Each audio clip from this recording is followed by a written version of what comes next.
Alright, so this is possibly my match, one of my most exciting matches of the group stage, because Australia and the USA are going to battle it out for top place in their Group D, where they have Paraguay and Turkey as well. So this is going to be such a big match for both of these sides' World Cup hopes. Now, USA have beat Paraguay in a great win. They produced so many great opportunities and big moments, and tactically just outplayed Paraguay and split Paraguay's defence apart. While Australia did exactly the same, well, not the same tactics, but won tactically over Turkey. Now, they played completely different tactics, these two sides, so it'll be a great matchup on Friday the 19th to see how they work against each other. They'll be playing at Seattle Stadium, and this is going to be a very decisive game.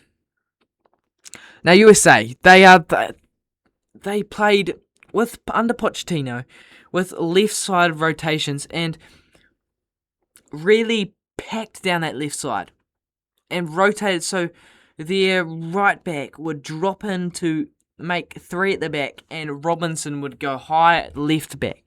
Now that's where they got their success, pushing and making overloads down that left side. Pulisic, Robinson and McKennie and Tillman, all four of them are huge, all running down that left side.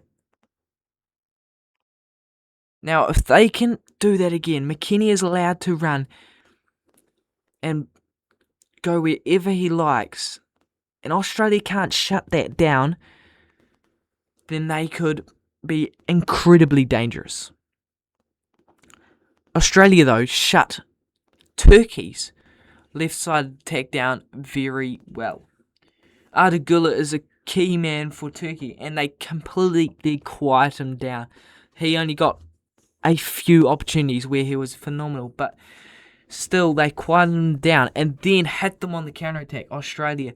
And that is where they produce their opportunities, on that counter-attack with the speed, down the left especially. Iran Kunda, man, that guy is a player. Oh, I just loved watching that speed he produced, and that goal he scored was just phenomenal. Wow, these guys are good. And it's not just how they attack, it's how they defend. They set up 5-4-1. Now, they are so well defensively placed. Burgess was great. Italiano was fantastic. Suter was great. These guys stay tight and they just made so many defensive contributions that Turkey just weren't allowed through them. And having that 5-4-1 means they are just sitting in a low block, not letting anything through, and then they straight away, on that transition, bang, they're away. They could be vulnerable though, if they can't get back in time, but they have speed anyway to get back.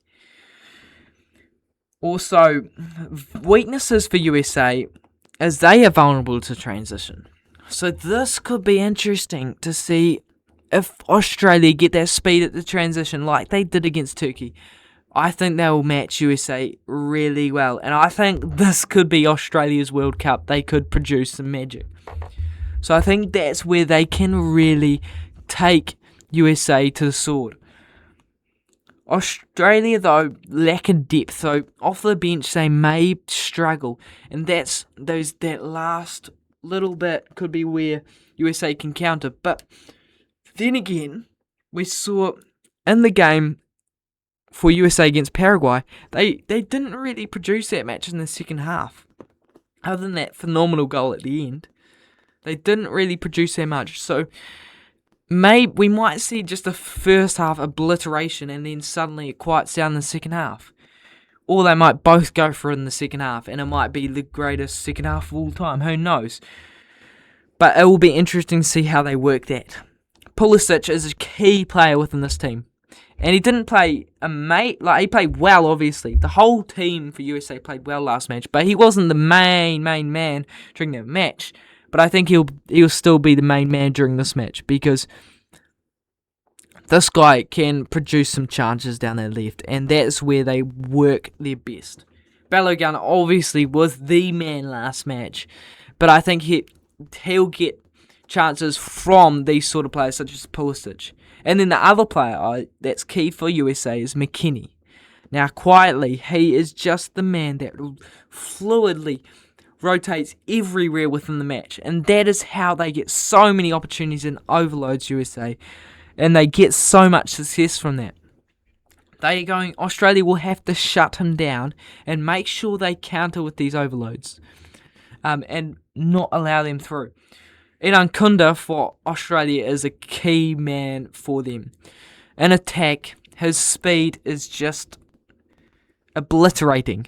He can tear up defences with that speed, and he can also finish as well, as we saw. So this guy is going to have to be stopped by USA, otherwise it's going to be a tough match trying to hold him back. Metcalf is also a great player. So these wingers, left and right midfielders, are key. So key for Australia because of the runs they make. And Metcalf's goal against Turkey was just incredible. Incredible. And he showed up during the match as well. They played down those wings, Australia, on their counter-attacks. And they get opportunities from there. I am so excited to see how they work this during this match. Alright, one tactical point, I think. Australia sit with a back five and will hit USA with that speedy counter. That tactics.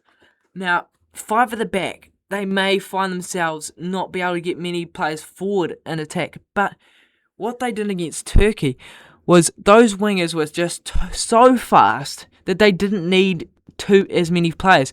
Toure is a support player up there with those wingers, and 3 on pretty much 3 or 4 is pretty much all they need when they've got that speed.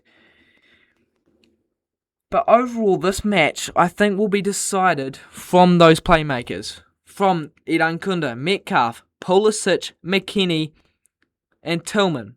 Those guys are going to be playmaking, and I think they won't have too much stress putting it in the back of the net. I think it'll just be producing the opportunities is where the game will be won and lost. My prediction for this match is Australia will produce another upset. Even though it wouldn't really be an upset in my mind, but I believe that they will beat USA 3-2. What a result.